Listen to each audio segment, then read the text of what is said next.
నరవణ్ గారు రాసినటువంటి బుక్ గురించి ఈరోజు కాంగ్రెస్ మన ప్రధాన ప్రతిపక్ష నేత రాహుల్ గాంధీ గారు మాట్లాడుతున్నారు. కానీ మరి వీళ్ళ ముత్తాత నెహ్రూ చేసినటువంటి కార్యక్రమాల గురించి ఒకరు మాట్లాడరు. 1964 వరకు కూడా జరిగినటువంటి ఈ సరిహద్దు ఇదేదైతే ఉందో చైనా ఆక్రమణ, అది 1964 వరకే జరిగింది. 64 వరకు జరిగింది అన్నట్టు కాంగ్రెస్ వాళ్ళు ఒప్పుకున్నారు, బీజేపీకి తెలుసు. పైగా 1947లో మనకి స్వాతంత్రం వచ్చింది. అప్పటి నుంచి 1964 వరకు కూడా పనిచేసినటువంటి, అంటే మిలిటరీగా పనిచేసినటువంటి థామస్ బ్రియన్ హెండర్సన్ బ్రూక్స్, ఈయన 1909లో బర్మాలో జన్మించారు. 1929 నుంచి 47 వరకు భారత్లోని బ్రిటిష్ ప్రభుత్వ సైన్యంలో అధికారిగా పనిచేశారు.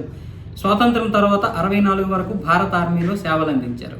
ఈయన రాసినటువంటి brigadier P S Bhagat, Thomas Brian Henderson బ్రూక్స్తో కూడిన దర్యాప్తు బృందం, అంటే మొత్తం 62 వరకు కూడా జరిగినటువంటి అతిపెద్ద దోపిడీ ఏంటంటే చైనా దూసుకొచ్చింది. అందులోనే అక్సై చీన్ కోల్పోయింది. అక్సై చీన్ గురించే సాక్షాత్తు పార్లమెంట్లో ఆనాటి మొట్టమొదటి ప్రధాని నెహ్రూ ఏం మాట్లాడాడు, అది పెద్దగా అక్కడ ఏమీ మొలవదలే అనేసాడు. దాని గురించి రాహుల్ గాంధీ మాట్లాడటం లేదు. ఆ రోజు పార్లమెంట్ సాక్షిగానే మీరు ఎందుకు అది కోల్పోయారు, అది ఎందుకు మీరు చైనాకి ఇచ్చేశారు అక్సై చీన్ అంటే ఏం మాట్లాడారు నెహ్రూ, అది అక్కడ గడ్డి మొక్కైన మొలవదు కదా, అది చైనా చేతులు ఉంటేంటి భారత్ చేతులు ఏంటి ఉంటారు. మరి ఇలాంటి మొట్టమొదటి ప్రధాని యొక్క బుర్రది.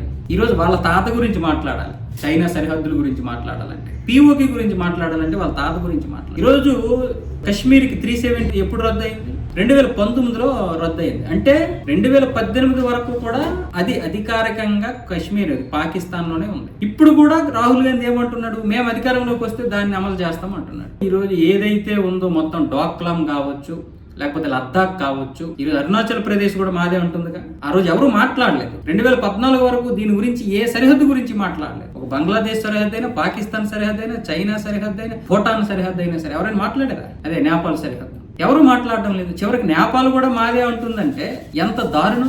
ఆ రోజు కాంగ్రెస్ చేసినటువంటి దారుణాలన్నింటి గురించి ఈ రోజు మాట్లాడదామంటే నరేంద్ర మోదీ 2024లో వద్దని సార్, ఏ బుక్ దేని గురించి వచ్చినా సరే ఆ బుక్ గురించి ఎవరు మాట్లాడొద్దని సార్. ఇప్పుడు కిరణ్ రిజిజు గారు ఈ రాహుల్ గాంధీ ఇంత చేస్తున్నాడు కాబట్టి ఆయన బుక్ గురించి బయట పెట్టి ఇదిగోండి ఇలాగ జరిగింది, థామస్ గారు మొత్తం బయట పెట్టారు. కానీ నరేంద్ర మోదీ గారు వద్దని సార్, ఇవన్నీ రాజకీయాలు చేయొద్దు, ఏదైనా సరే మన దేశమే కదని. కానీ ఇప్పుడు ఇంత చేశాక నేను బయట పెట్టాల్సి వచ్చిందని కిరణ్ రిజిజు గారు అయితే థామస్ గారు రాసిన ఆ బుక్ గురించి ఇప్పుడు బయట పెట్టారు. మొత్తం నెహ్రూ చేసినటువంటి దారుణాలు ఉన్నాయి అందులో.